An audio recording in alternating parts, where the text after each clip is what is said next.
नमस्ते। चर्चा में आपका स्वागत है। मैं हूं शिव मिश्रा।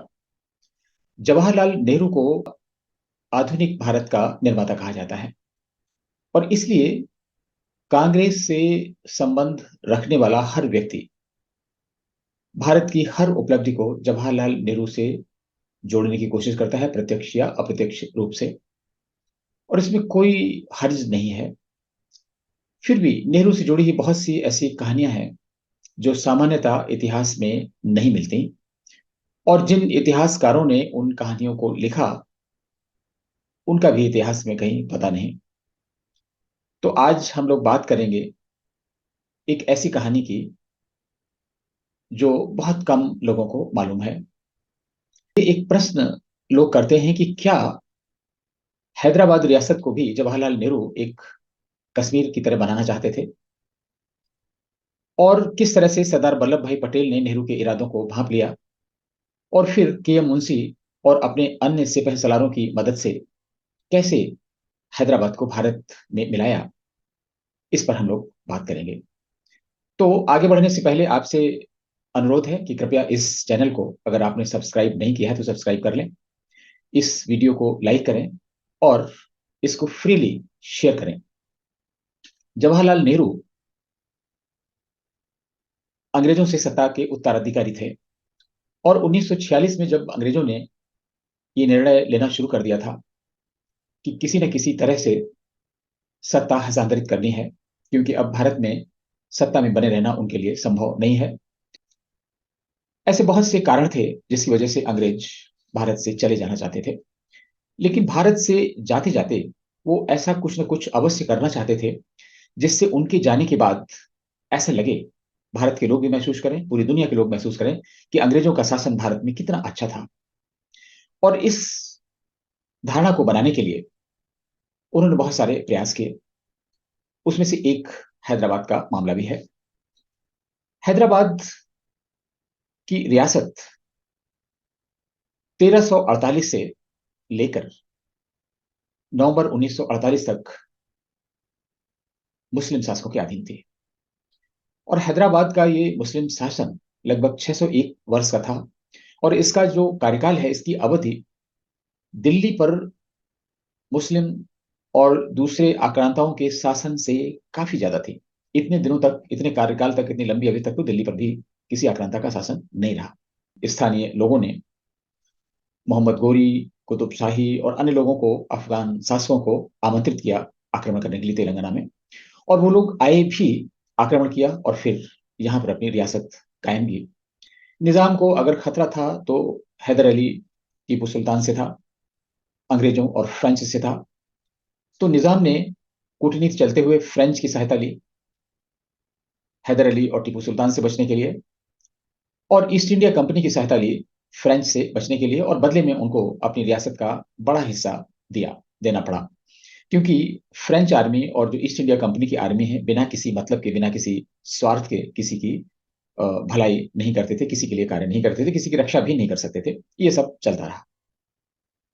अब आते हैं जहां से हैदराबाद में टर्निंग पॉइंट शुरू होता है।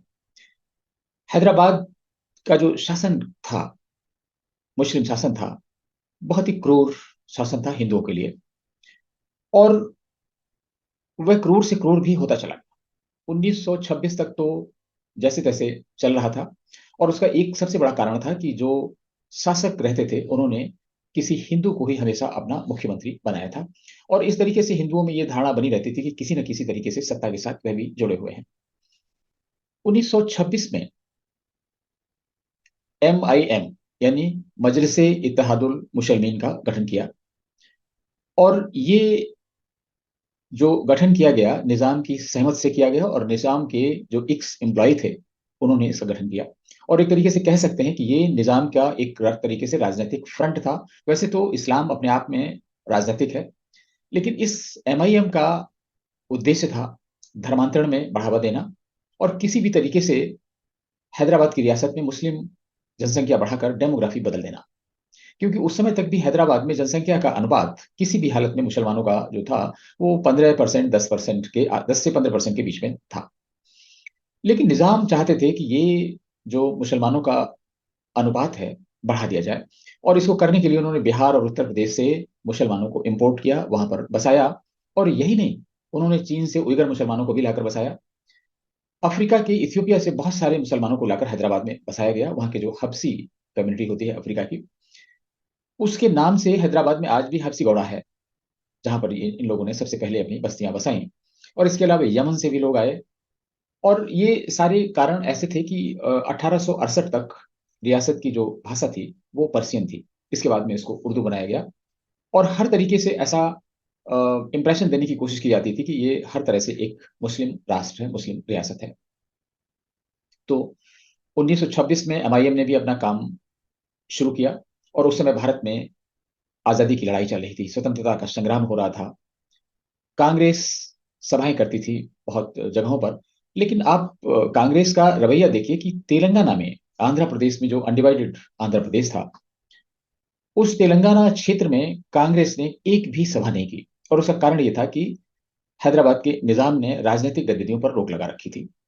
और दूसरे जो संगठन हैदराबाद में पहले से काम कर रहे थे, जैसे आर्य समाज, आंध्र महासभा, ये अपने बैनर तले छुटपुट राजनीतिक गतिविधियां चलाते थे और नेताओं को आमंत्रित करते थे सिर्फ बौद्धिक भाषण के लिए। लेकिन जवाहरलाल नेहरू कभी गए नहीं, गांधी जी कभी गए नहीं। इन लोगों ने इसका लॉजिक ये दिया कि उनकी जो लड़ाई है, उनका संघर्ष अंग्रेजों के साथ है। और वो देसी रियासतें जो हैं उनके साथ किसी भी तरह की जो संघर्ष है वो नहीं करेंगे। उनमें हिंदुओं के साथ अगर कोई बर्बरता होती है, उनके साथ अत्याचार होती है, तो भी इस कीमत पर भी उसमें हस्तक्षेप नहीं करेंगे। तो 1926 से जो हैदराबाद का है, मुस्लिमाइजेशन, इस्लामाइजेशन का दौर बढ़ता चला गया। और दो महत्वपूर्ण घटनाएं हुई हैदराबाद में। एक ये हुई कि एक संगठन और बनाया गया, उसका नाम था जिंदार। जिंदार संगठन है, उसमें ऐसे लोगों को, सूफी टाइप के लोग थे, उनको भर्ती किया गया। और वो भगवा वस्त्र, गेरुआ वस्त्र पहनते थे और ऐसे दिखते थे जैसे हिंदू सन्यासी होते हैं। तिलक लगाते थे और जटाएं बढ़ाते थे। उनका टारगेट था कि जो तेलंगाना क्षेत्र के दलित वर्ग थे, उन सभी को धर्मांतरित करके मुसलमान बनाना। तो उन्होंने कहना शुरू किया, उन नकली साधुओं ने, कि वो चंद्र केशव के अवतार हैं और भगवान विष्णु का आदेश है कि जितने भी दलित हैं तेलंगाना क्षेत्र के, वो जल्दी से जल्दी इस्लाम में शामिल हों।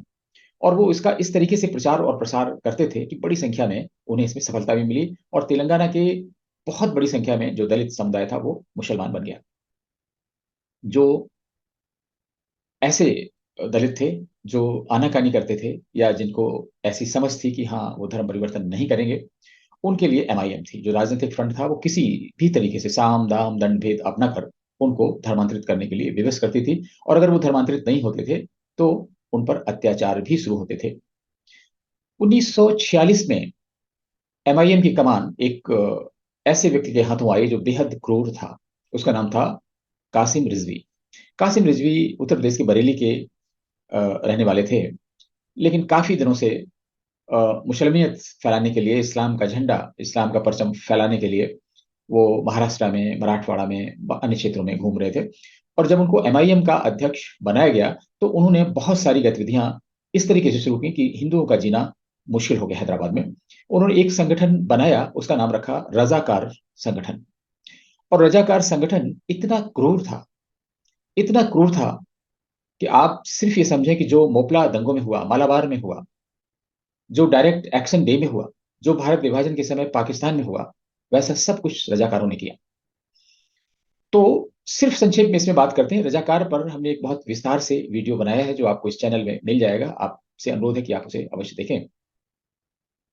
तो रजाकार संगठन का इतना अत्याचार रहता था, और इस तरह का अत्याचार रहता था कि कई बार वो परिवार की किसी महिला को उनके बच्चों के सामने, उनके पति के सामने, उनके रिश्तेदारों के सामने नग्न करके डांस करने के लिए विवश करते थे। बाद में उनके साथ बलात्कार किया जाता था। और इसके बाद में पूरे परिवार को, अगर वो धर्मांतरित नहीं होते तो गोली मार दी जाती थी। बहुत सारे लोगों को लाइन में खड़ा करके गोली मारी जाती थी। बहुत से लोगों को यातनाएं देने के लिए पेड़ों से लटका दिया जाता था, उनके नीचे आग जला दी जाती थी। ये सारी यातनाएं हिंदुओं को तोड़ने के लिए थी कि वो किसी न किसी तरीके से इस्लाम धर्म स्वीकार कर लें।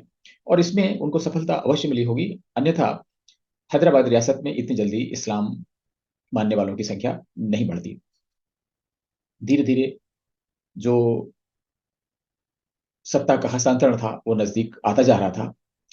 और जब 1947 आया, 15 अगस्त 1947, जब सत्ता हस्तांतरित हो गई जवाहरलाल नेहरू को। वैसे तो जवाहरलाल नेहरू पहले ही अंतरिम सरकार के प्रधानमंत्री बन चुके थे, और जब वो अंतरिम सरकार के प्रधानमंत्री हुए और उन्होंने कार्य संभाला, तो बहुत सारी चीजें उनके समझ में आ गई। और उनके समझ में आ गई कि जब भी कभी भारत में लोकतंत्र होगा, जो भी नया देश बनेगा, उसमें उस लोकतंत्र में उन्हें वोट देने वाले कौन होंगे। और वहीं से तुष्टिकरण का जो आइडिया है, इनोवेटिव आइडिया उस समय कहना उचित होगा, उनके दिमाग में आया। और उनके जो गुरु थे, गांधी, वो तो मुस्लिम हितैषी शुरू से ही रहे हैं अफ्रीका के समय में ही, इसीलिए शायद उनको भारत लाया भी गया था। उनके शिक्षाओं पर, उनके पद चिन्हों पर चलते हुए नेहरू ने मन ही मन निर्णय ले लिया कि वो मुस्लिमों के सहारे ही अपनी बैतरणी पार करेंगे। जब बंटवारे का निर्णय लिया गया, पाकिस्तान बनेगा, दूसरा हिंदुस्तान बनेगा, तो अंग्रेजों ने जो पूरी रियासतें थी हिंदुस्तान की, उनको तीन भागों में डिवाइड किया: ए कैटेगरी, बी कैटेगरी और सी कैटेगरी। ए कैटेगरी की वो थी जो हिंदू बाहुल्य थी, बी कैटेगरी की वो थी जो मुस्लिम बाहुल्य थी, और सी कैटेगरी की वो रियासतें थी जो पूर्वोत्तर में थी, जिसमें बंगाल, असम के इलाके भी थे और मिक्स्ड लोकेलिटी थी। लगभग 565 रियासतें उस समय थी हिंदुस्तान में। अंग्रेजों ने कहा कि जो रियासतें हिंदुस्तान में मिलना चाहती हैं वो हिंदुस्तान में उनका विलय हो जाएगा, जो पाकिस्तान में मिलना चाहते हैं उनका विलय पाकिस्तान में किया जाएगा, और जो इंडिपेंडेंट रहना चाहती हैं उनको स्वतंत्रता दी जाएगी। और इसके बाद में विलय मानने मानने का, लोगों को समझाने बुझाने का दौर शुरू हो गया। ज्यादातर रियासतें, उन्होंने निर्णय ले लिया कि क्या करना है। कुछ एक रियासतें ऐसी थी जहां पर काफी हलचल थी। उनमें से एक हैदराबाद भी थी।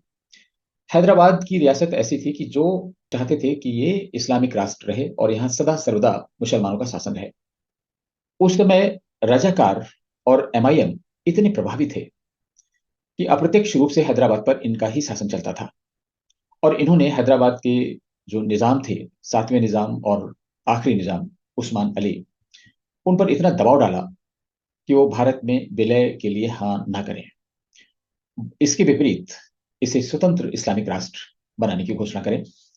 बहुत दबाव रहा होगा निजाम पर भी, तो निजाम ने 15 अगस्त 1947 को हैदराबाद को स्वतंत्र रियासत घोषित कर दी, स्वतंत्र देश घोषित कर दिया। लेकिन वो ऐसी रियासतों के बीच में था, उसको कोई ना कोई फैसला, कोई ना कोई समझौता भारत के साथ अवश्य करना था। रजाकारों ने, एमआईएम ने कहा कि जो हैदराबाद की रियासत है उसका निजाम से कोई मतलब नहीं है, उसका निजाम से कोई लेना देना नहीं है, ये रियासत मुसलमानों की रियासत है और मुसलमान ही यहाँ के असली मालिक हैं। तो वहां पर एक तेलुगु में या अरबी में नारे दिए जाते थे, आई एम द रूलर। हर मुसलमान यही नारे दोहराता था, आई एम द रूलर। और हिंदू तो किसी गिनती में थे नहीं। और बहुत सारे ऐसे क्षेत्र थे जहां पर हिंदुओं ने ये मांग की कि उनका विलय, हैदराबाद रियासत का विलय भारत में किया जाए।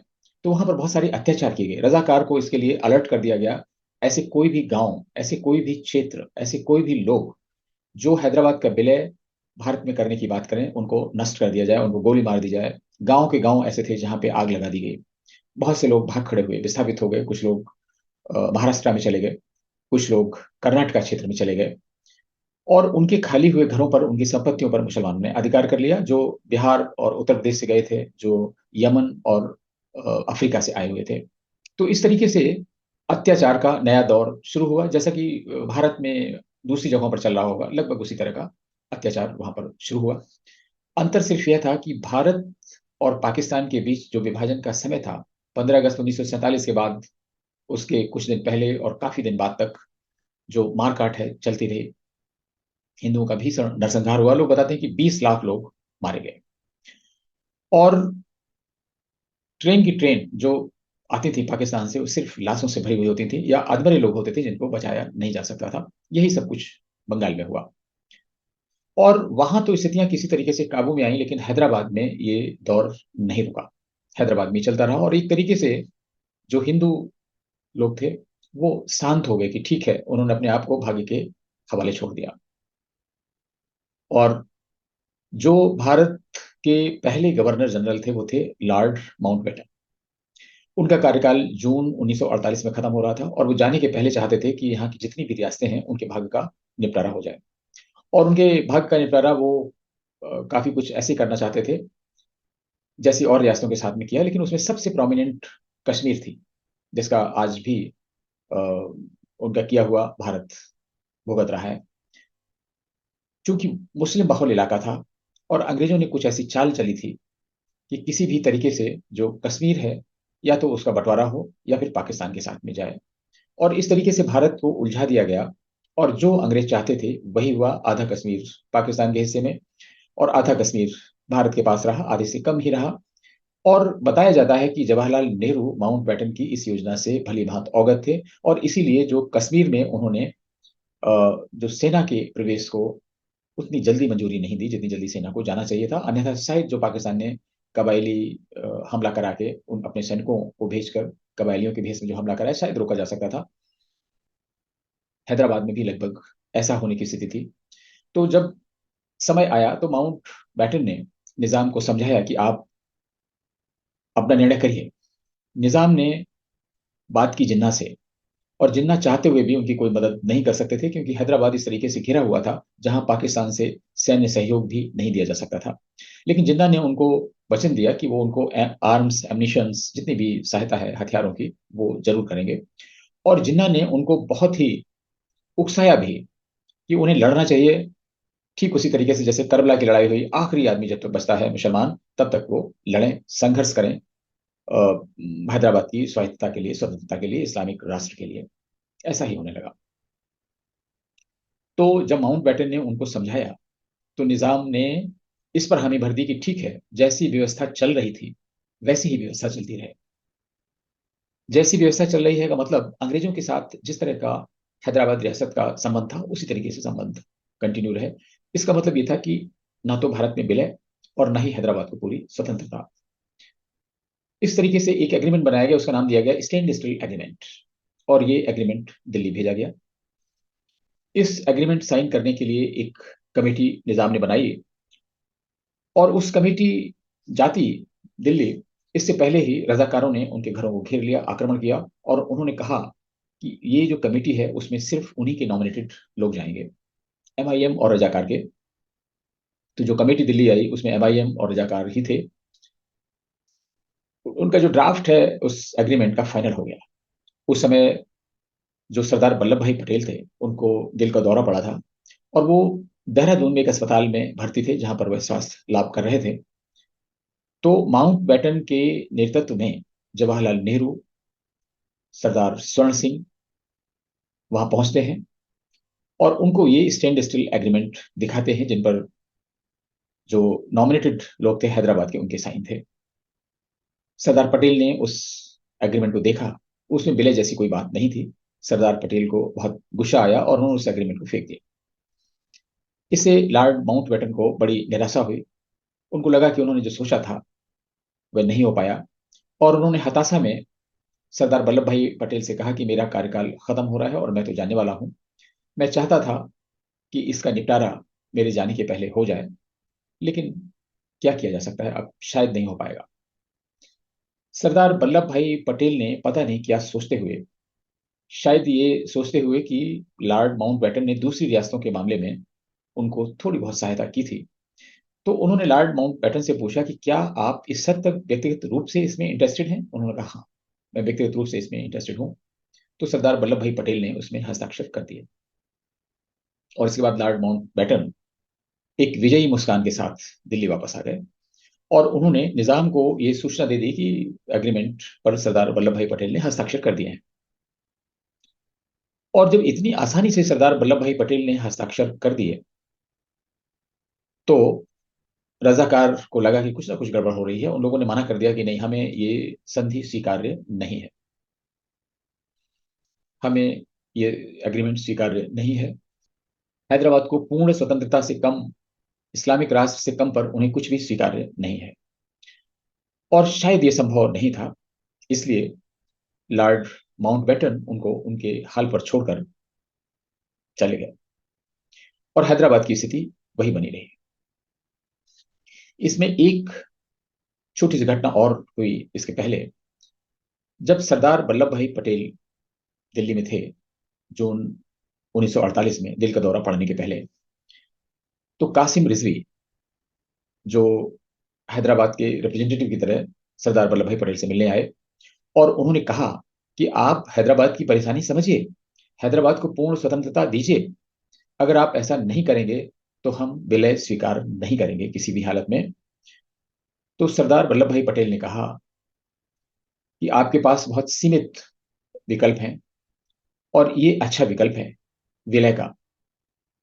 रिजवी ने बहुत ही धमकाने वाले अंदाज में सरदार वल्लभ भाई पटेल से कहा कि हम बाबर की संतानें हैं, मोहम्मद गोरी की औलादें हैं। हमने पूरे विश्व में नई नई ज्योग्राफी बनाई है, विश्व की ज्योग्राफी बदल दी है, नए नए देश बनाए हैं, और इसलिए हैदराबाद एक नया देश बनेगा। मुसलमानों की कुव्वत इतनी है, इस्लाम की कुव्वत है कि हम बंगाल की खाड़ी से लेकर अरब सागर तक इस्लाम का परचम लहरा देंगे और बंगाल की खाड़ी का पानी निजाम के पैर धोएगा। सरदार पटेल को तो बहुत गुस्सा आया। उन्होंने कहा ठीक है, जब आप ये कर सकते हैं तो करिए। तो कासिम रिजवी ने फिर उनसे कहा कि आप हैदराबाद के मुसलमानों को नहीं जानते। हैदराबाद में जितने भी हिंदू हैं उनमें से एक भी नहीं बचेगा, और अगर आपने सेना भेजने की हिम्मत की और भारतीय सेना हैदराबाद में पहुंचती है तो सिर्फ लाशें ही लाशें मिलेंगी। तो पटेल ने कहा ठीक है, लेकिन आपको ये मालूम है कि जिस समय आप ये कर रहे होंगे तो हम क्या कर रहे होंगे, हम भी चुप नहीं बैठे होंगे। और इस तरीके से उसको नजरअंदाज करके, बहुत ही धमका कर सरदार पटेल ने वापस कर दिया। इसके बाद भी उसने अपनी जो जो इफर्ट्स थे वो नहीं रोके, और जो परिवर्तन कर सकता था विद्रोह करने के लिए हैदराबाद के अंदर, वो सारे परिवर्तन किए गए, और इसके लिए जिन्ना का भरपूर समर्थन उसको मिला। जब देहरादून से वापस आए सरदार वल्लभ भाई पटेल, ये नवंबर का महीना था, नवंबर 1948।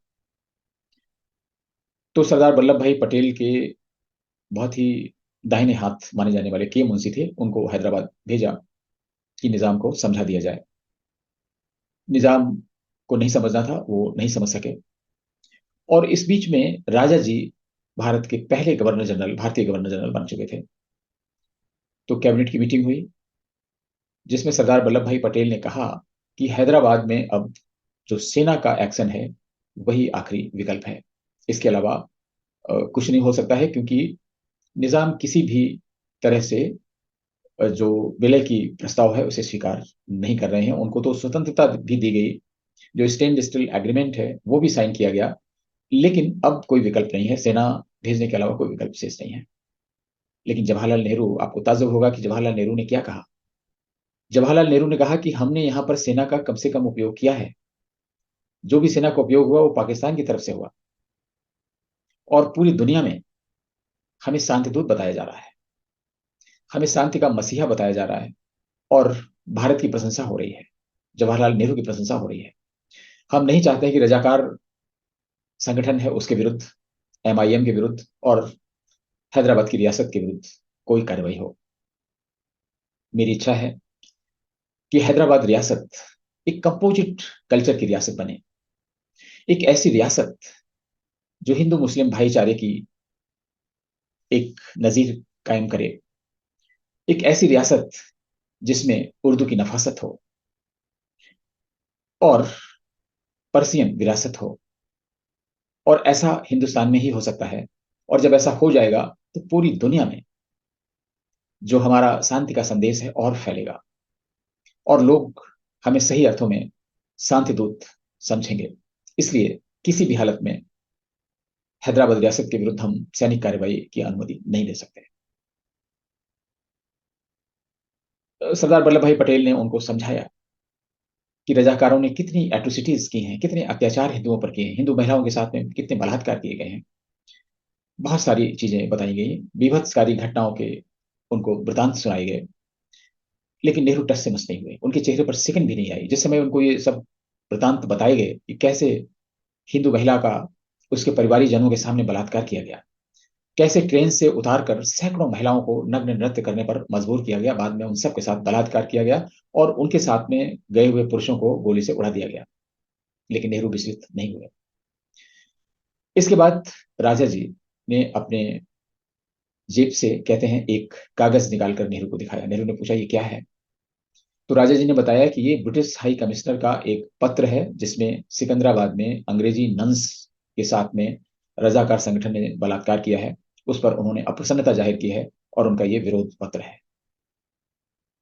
अंग्रेजी नंस ये बात सुनकर नेहरू थोड़ा चौंके और उन्होंने उस जो मेमोरेंडम था ब्रिटिश हाई कमिश्नर का उसको पढ़ा और इसके बाद वो शांत हो गए और उन्होंने सरदार वल्लभ भाई पटेल से कहा कि ठीक है, अब आप सेना की तैयारी करिए, जो आप सोचते हैं जैसा करते हैं ठीक समझे आप करिए। आप सोच सकते हैं नेहरू की मानसिकता कि जब तक हिंदू महिलाओं के बलात्कार का वृतांत, एक मार्मिक कहानियां उनको बताई जा रही थी, उनका अ, हृदय परिवर्तन नहीं हुआ, उनके चेहरे पर सिकन भी नहीं आई। लेकिन जैसे ही ब्रिटिश नंस के साथ बलात्कार की बात आई, नेहरू का चेहरा लाल हो गया और उन्होंने निजाम के विरुद्ध कार्रवाई की सहमति दे दी और इसके बाद में तारीख तय हो गई, 16-17-18 नवंबर 1948 तारीखें तय की गई और भारतीय सेना को 4 दिशाओं से भेजने की तैयारी कर ली गई। उस समय भारतीय सेना में कमांडर इन चीफ ब्रिटिश थे, पाकिस्तान में भी कमांडर इन चीफ ब्रिटिश के थे। लोगों को आशंका थी कि अगर भारत सैन्य कार्रवाई करता है हैदराबाद में, तो संभवतः पाकिस्तान की सेना भी अटैक करेगी भारत पर, उनकी कार्रवाई का भी जवाब देना होगा। और ये आशंका दोनों देशों के कमांडर इन चीफ ने जताई। लेकिन सरदार वल्लभ भाई पटेल इससे विचलित नहीं हुए। 16 नवंबर 1948 को ब्रिटिश कमांडर इन चीफ जो भारत का था, उसने नेहरू को फोन करके कहा कि सर, जिन्ना का इंतकाल हो गया है और ऐसी हालत में जब पाकिस्तान शोक मना रहा है, हमें हैदराबाद रियासत पर आक्रमण नहीं करना चाहिए। नेहरू ने इसको सुना और नेहरू चाहते थे कि हाँ, ये ना हो। एक बार फिर उन्होंने सोचा, लेकिन बात इतनी आगे बढ़ चुकी थी और सरदार वल्लभ भाई पटेल ने उनको इस कदर डपट रखा था, प्रेशर बना रखा था कि जवाहरलाल नेहरू थर थर कांपने लगे। उन्होंने कहा कि आप पटेल से बात कर लीजिए। और आप समझ सकते हैं कि जो ब्रिटिश कमांडर इन चीफ ने प्रधानमंत्री को फोन किया, शायद इस आशा के साथ में कि पाकिस्तान का नाम लेने से, जिन्ना का नाम लेने से नेहरू की सहृदयता जाग उठेगी और ये जो सेना की कार्रवाई है वो रुक जाएगी। लेकिन वो बेचारा क्या करता, कमांडर इन चीफ ने जब सरदार पटेल को फोन किया, तो सरदार पटेल ने कहा कि ठीक है, जिन्ना का इंतकाल हो गया है, पाकिस्तान शोक मना रहा है, इससे लेकिन हमें क्या लेना देना। हम तो हजारों लाखों लोगों का शोक मना रहे हैं जिनको पाकिस्तान से आते वक्त मार दिया गया। हमें जिन्ना से क्या लेना देना है, और आप अपनी तैयारी करिए, हमें जिन्ना से कोई लेना देना नहीं है। और आप भारत में काम कर रहे हैं, भारत भारत के लिए काम कर रहे हैं या पाकिस्तान के लिए काम कर रहे हैं, आप ये बात हमें क्यों बता रहे हैं। तो ब्रिटिश कमांडर इन चीफ चुप हो गया। सरदार वल्लभ भाई पटेल ने, कहा जाता है कि ये बात रिकॉर्ड करवाई थी। दूसरे दिन जब ब्रिटिश कमांडर इन चीफ से कहा गया कि आप ऐसा क्यों चाहते थे कि भारतीय सेना हैदराबाद में हस्तक्षेप ना करे, तो उसने कहा, देखिए, पाकिस्तान के कमांडर इन चीफ हैं, वो भी इंग्लिश हैं, ब्रिटिश हैं, और हम भी ब्रिटिश हैं, हमें अपने परिवारों की भी चिंता है। हम आपके लिए अपनी जान नहीं दे सकते हैं। उनकी ये बात भी रिकॉर्ड हो रही थी।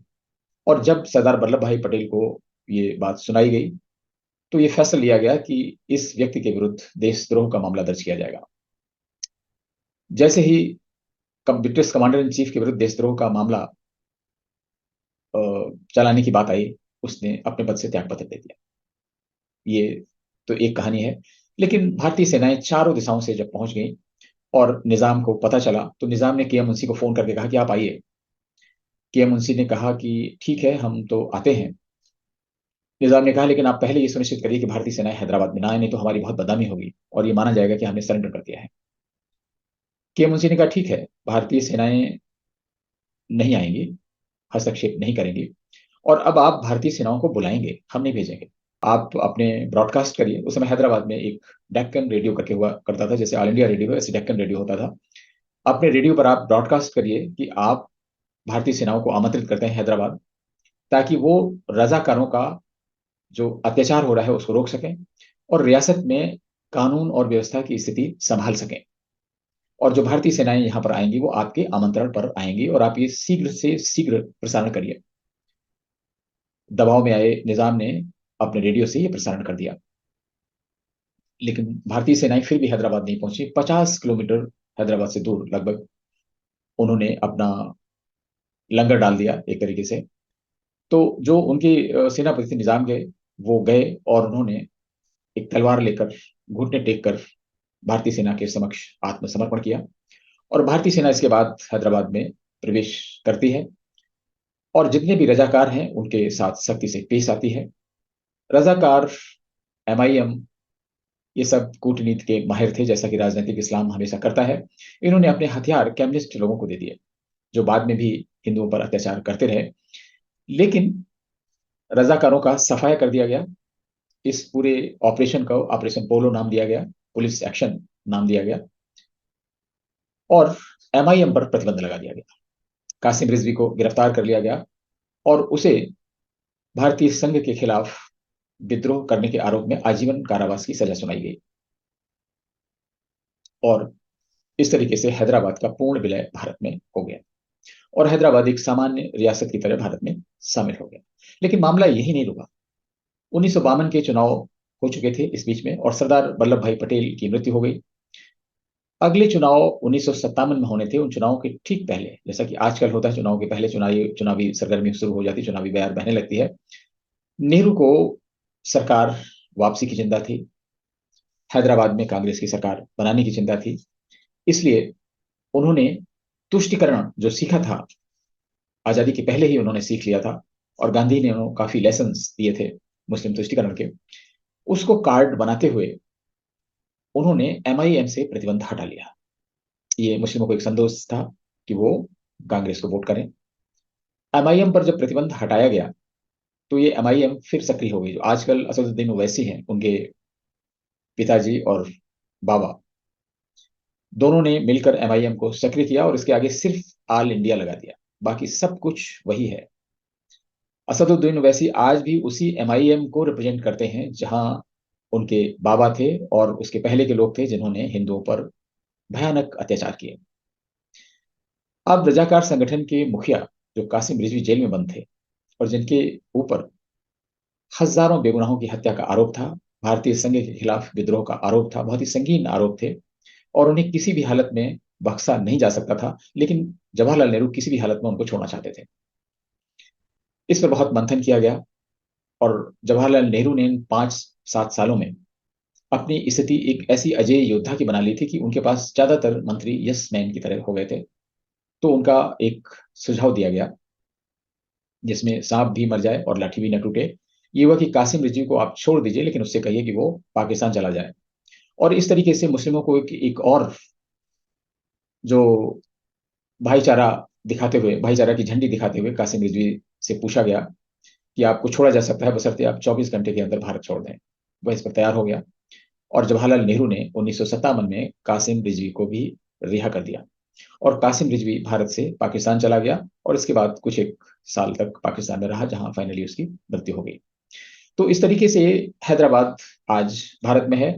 और हैदराबाद जिस ढंग से कश्मीर की तर्ज पर जा रहा था, बनाने की कोशिश की गई, वो सिर्फ और सिर्फ सरदार वल्लभ भाई पटेल की बुद्धिमत्ता और टीएम मुंशी की चतुराई की वजह से सारा कुछ इतने अच्छे ढंग से हुआ कि भारतीय सेना के एक्शन को पुलिस एक्शन का नाम दिया जा सका और बहुत ही आराम से, बहुत ही इत्मीनान से हैदराबाद का भारत में विलय हो गया। कोई संधि नहीं, और जो स्टैंड स्टिल एग्रीमेंट किया गया था वो भी इनोक्वस हो गया, बेकार हो गया। और आज जो हैदराबाद की रियासत है वो तेलंगाना और आंध्रा के रूप में भारतीय संघ का हिस्सा है। तो ये है हमारे चाचा नेहरू की एक कहानी। एक किसी और अगली कहानी, किसी ज्वलंत मुद्दे पर आपसे मुलाकात होगी। तब तक के लिए आज्ञा दीजिए। नमस्कार।